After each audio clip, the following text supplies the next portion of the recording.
Hey guys, what's popping? It's your girl Vera here as always and as usual. So today is Monday the 24th day of January 2022, and guess what? We are sitting at home. Nobody has gone to work, nobody has gone to school, nobody's going to his or her business place or anywhere. We are all at home. So this video, I'm sorry about this, but this video was supposed to be a live video, so I wanted to go live today so that we have a conversation bordering about the sit at home thing, why it has lingered this long, the effects, and what we think could be done, you know, to either stop it or to encourage it, because I couldn't even say stop, because it seems there are certain set of people who want it to continue for reasons best known to them. But like I said, it's also supposed to be a conversation where we have, I know, we learn, relearn, and unlearn. So, but since that didn't happen as a result of network, I'm recording now. Would have that conversation in the comment section. Just be civil. I don't want anybody to insult anybody. I don't want anybody to threaten anybody. And I'm using the word threaten because I've seen so far from experience that whenever anything about IPOB, Biafra, Southeast, you know, this topic comes up, a lot of people resort to violence, a lot of people resort to threats, a lot of people resort to insults. Okay, so I just wanted to be civil and talk. All right, so just in case you don't know, the IPOB order for sit at home started last year, the 9th day of August 2022, and that was after the leader of indigenous people of Biafra, Nnamdi Igbo, was arrested on the 26th or 27th day of June last year, 2021. So he was arrested, and the executive members of IPOB decided, you know, in solidarity or as a part of protest against the arrest, that all southeastern states will sit at home, no economic activity, no social activity, nothing. Everybody will sit at home, so that, you know, to ginger the government to release Nnamdi Igbo. But so far so good. That hasn't really happened. It's like the federal government has not even noticed the sit at home to begin with, and you know, it has lingered so far.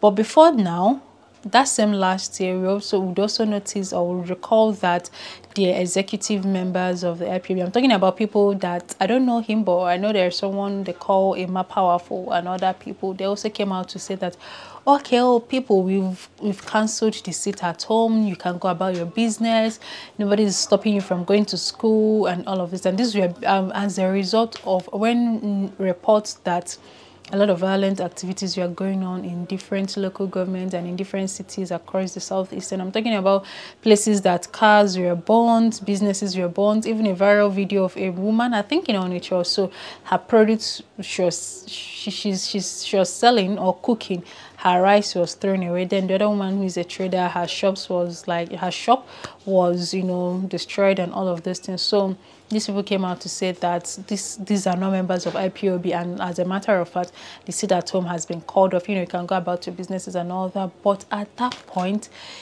for me, I think it was rather a bit late, because the whole sit at home thing had been hijacked by hoodlums, by non-state actors and all that. So that is why on Mondays you try to come out, you notice that at some point you'd encounter some kind of violent attacks and all that. So far, basically out of fear, that is why this sit at home thing has lingered.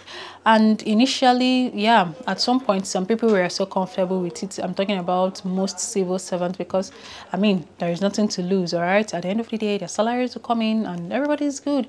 Maybe they said, let us sit at home. Okay, and the government too, it's not helping issues. Okay, I was supposed to talk about this at the end of this video, but let me just talk about it now. Here in Enugu, when this whole thing started, right, the unknown government thing also started, and you know, there was a little bit of threat to the security in the southeast. Do you know what our governor did? He barricaded himself inside the government house. If you know Enugu government house, you know that we can drive past the place and all that. But when this whole thing started, he had to put barricades right around, so you can't drive across or behind or beside, you know, you can't, there is no access road towards those places. And what does this show you? So something is really going on, and instead of you to assure your citizens that okay, all is well, we are controlling this, or we are taking care of this, or you should go about your businesses as the case may be on Mondays, this is what he did. He had to build a tall wall around himself to how do I say that, to cushion himself away from this. So number one, this is one of the reasons for me in Enugu why this thing has continued, because the governor has not come out to either condemn this or to tell people that okay, do this, do that. Like, he has not even led the movement first. He has not led the movement of okay, there is no more sit at home, guys, you guys can come out. He has not, because so far so good. He has barricaded himself. He has not said anything. So people are like, if the governor is afraid, is it now me, an ordinary average Joe in Enugu, that will come out and catch stray bullets? So that is also one of the reasons why this thing has lingered. So IPOB is saying nobody is sitting at home, do this, do that. Why the hoodlums that are doing these things are creating and wreaking havoc? The first Monday of this year, I think that was, I've forgotten the date, people resumed activities, right? But then in Enugu, I don't know about other states, there were reports of several violent attacks in different areas, talking about MNA, Four Corners, one day that is Gariki and Meniro and some other places. So it was a big chaotic that day. So as a result, the following Monday, which is last week Monday, people did not go out because of fear of what happened the other Monday. Now, if you'd also recall, last week Nnamdi Kanu was in the court and for 2-3 days. So throughout that week, it was sit at home. Monday was routine sit at home. Like, there is now a timetable for sit at home. Monday was routine sit at home. Tuesday he was at the court. Wednesday he was at the court. Thursday, I don't know if he was at the court, but there was like a half day sit at home, because from morning till 12 people were at home. From 12 to 4 people came out. Then Friday people began their normal business. So if you're a student, you lost 4 days of activities. If you're a private business owner, you've lost 4 days of activities because of this. So why has this lingered? Because hoodlums have hijacked it. IPOB do no longer have that control over what people are doing or what people are not doing. The governors, the state governors, I'm talking about most especially here in Enugu, is not doing anything. Like, they're not even shaking body like, okay, this is how we go about it, this is how we go about it. They're not even saying, they're not even tweet, oh, our governor is not on Twitter, let me say Twitter. They're not saying anything about it. Now, moving away from why this has continued, what about its effects? How is this affecting us, and why am I even talking about it? I'm talking about it because whether we agree or not, we are losing money, we are losing credibility, we are also losing PR. Since I was born, I've always heard that the Igbos are marginalized and how we are like the oppressed nation and all of those things. Then we'd also talk about our resilience, you know, how we're able to rise with just 20 pounds and we're able to build the whole everything we have now as Ndi Igbo. But right now, it seems to me that these people who should be celebrating their resilience are trying to take us back to being the oppressed people, right? So every Monday people sit at home. Let me tell you this thing, there's something funny. I don't know if it's funny, but it's people's opinion, right? So most especially the traders or businessmen. So when you talk to them about the Monday thing, because recently I read that the Southeast loses 25 billion naira daily. Like every day they do this sit at home. So this is the amount of money being lost. So when some of the businessmen are approached and asked, even online or offline, they tell you this is the sacrifice that they're making towards our freedom. So what I don't get is how they were able to come up with this idea of freedom. Like, was there a conversation or a meeting or a committee, a conference that was set up, and they said that if Ndi Igbo, if people want to get your freedom, sacrifice one day? For me, I feel it's not practical, because such meeting, I've not heard of anything like that. So whether you sacrifice your Monday from now till God knows when, I'm not sure it's going to count, because it is not even a prerequisite, it's not even a criterion, it's not even like an option.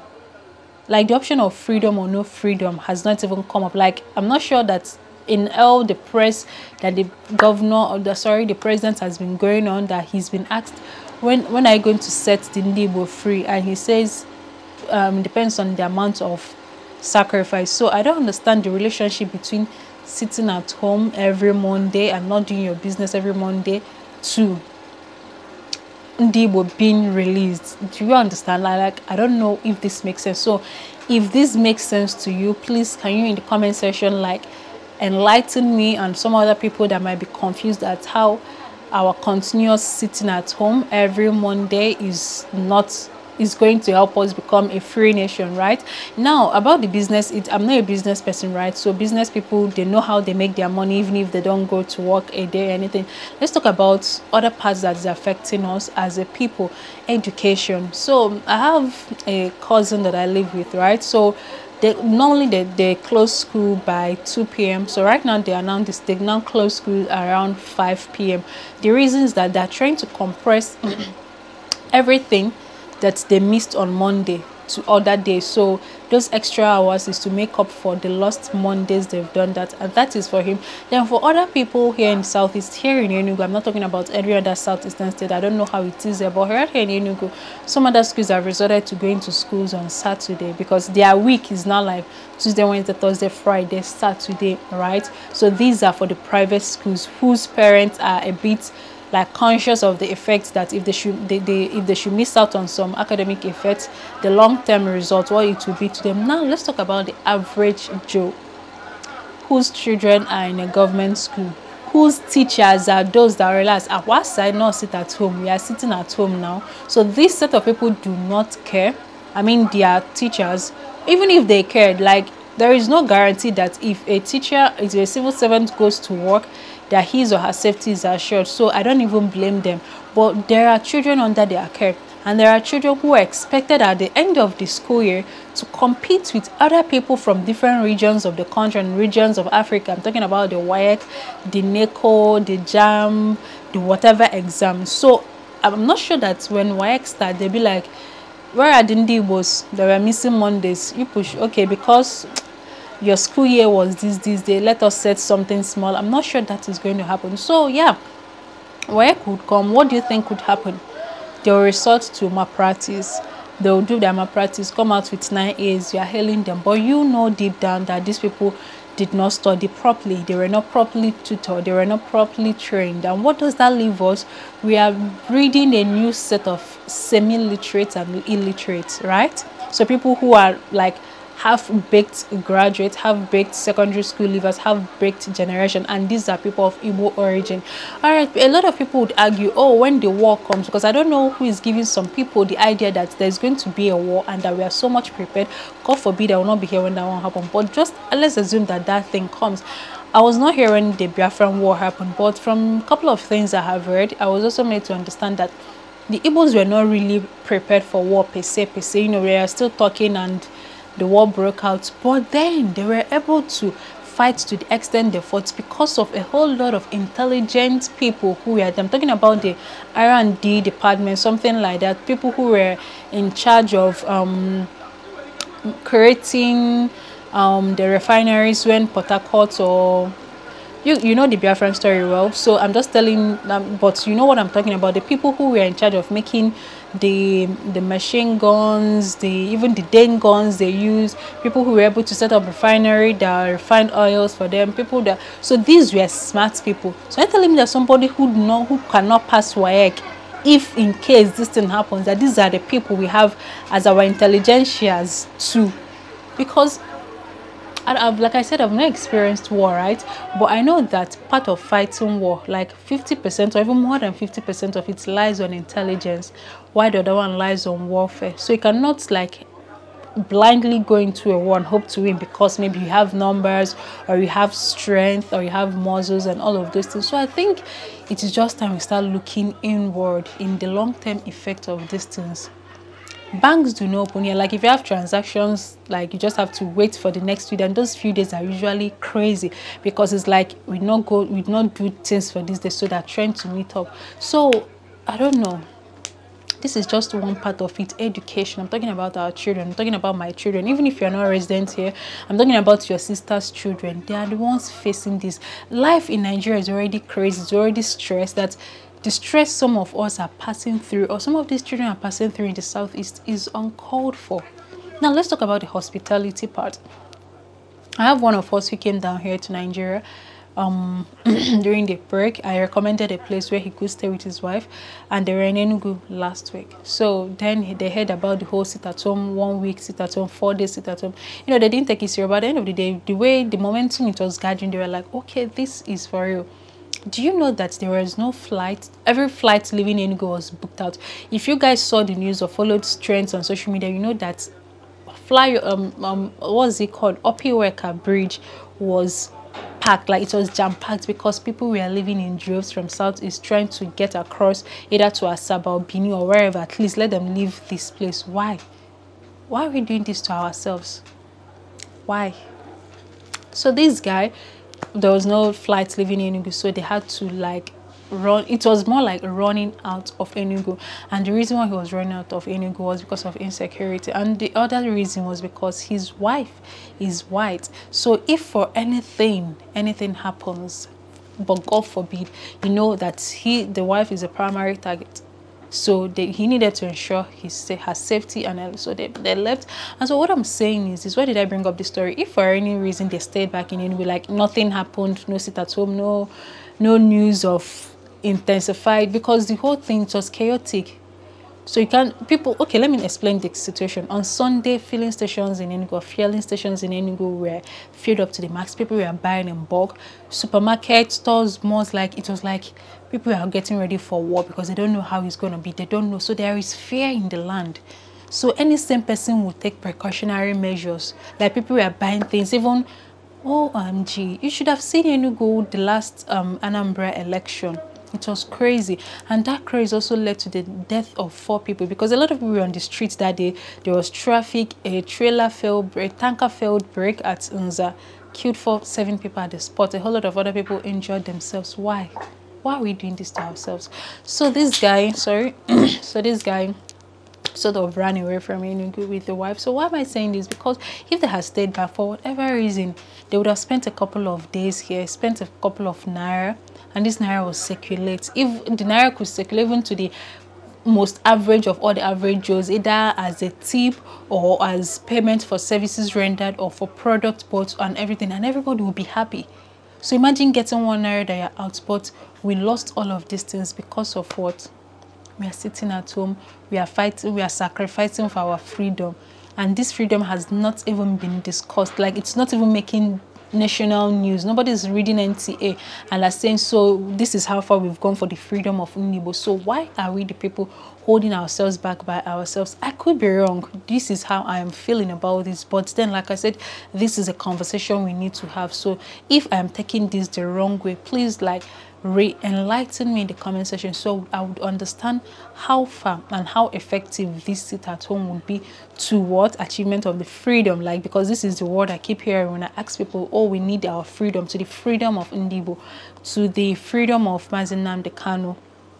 And what else are we hoping to achieve? Yeah, these 2 things. So how is it going to help? And all of these things, that all of these shortcomings happening, I'm talking about the education of our children, halt of economic activities, the losses that we are facing. How is this helping us? And I also know a couple of young people that are massively relocating out of Enugu, because you are doing business as a young person. Normally, the Southeast is not really the prime place for a young person to stay, but a lot of people also looking back, because there are things the Southeast used to offer. I'm talking about serenity, talking about security, and all of those things. But when you don't have all of these things, what choice do you have? There is a massive brain drain here. So a lot of people are moving out. At least they are sure that from Monday to Saturday or whatever, they can go about their businesses and not being stopped on the way by some hoodlums or from people they don't know, because they're enforcing something. Because these people feel like, oh, I don't have any business on Monday, so you too you should not go about your own business. So this is what it is like most times. So how does this make sense? So that brings me to the last topic, or to the last subsection of this, and I hope I'm not talking too much, which is what can be done to salvage this thing. Because I'm talking about PR, we need to rebrand the image of Southeast, and these things we are doing right now, it is not helping issue. And just for your information, a lot of people who are clamoring, yeah, let them be sit at home, yeah, let us sacrifice, is one day going to change anything? Most of them are not even residents here in Enugu or in the Southeast. Most of them are people in the diaspora or people in other regions here in Nigeria. So these are the people saying let it be.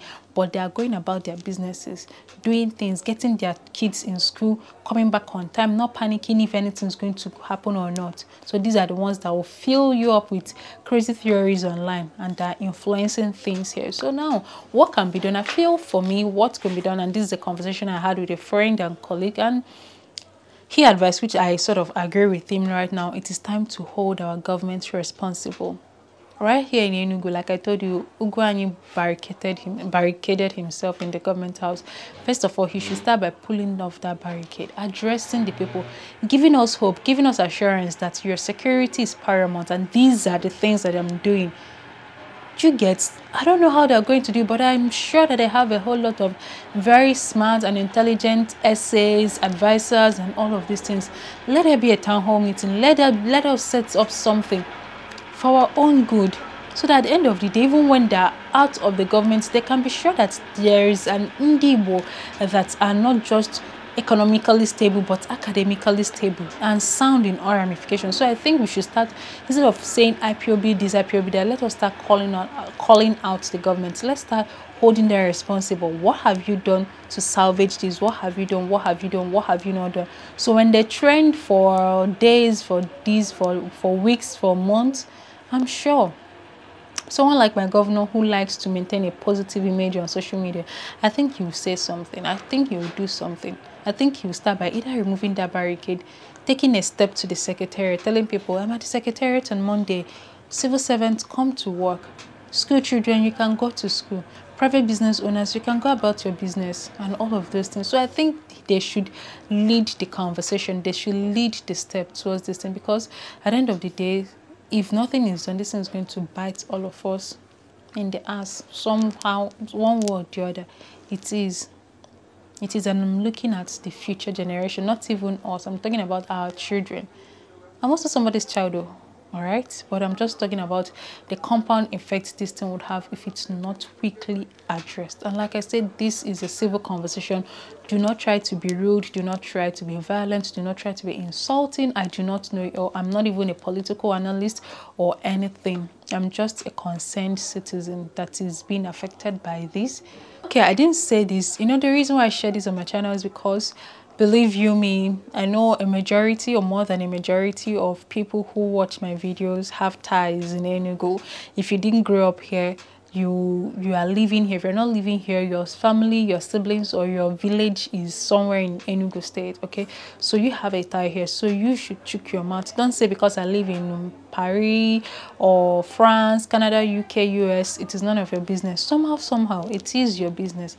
For the fact that you're an Igbo person, it is your business. And I also know that a whole lot of my subscribers have personal relationships with people, top government officials. So please take this video to them and tell them that they should do something. That is not yet touching them now, it might touch them later. I remember, like they always say, if you live in a glass house, do not throw stones at it. I don't know if this makes sense in this conversation, but just tell them that they should do something. And I can also bet you that the governor of Enugu State watches this channel. So sir, if you're watching this, I think it's time for you to do something. Do not keeping quiet. People call you a Chudo, lover of peace, but is there really peace in Enugu right now? Is there? So let's just do something for our progress. I'm all about the progress of the state. I am all about the progress of the entire region. So let's do something that is smart and healthy at the same time. So like I said, until I come your way next time, do have a lovely time. Remember to subscribe to this channel, like this video, and I'll see you all later. Bye bye.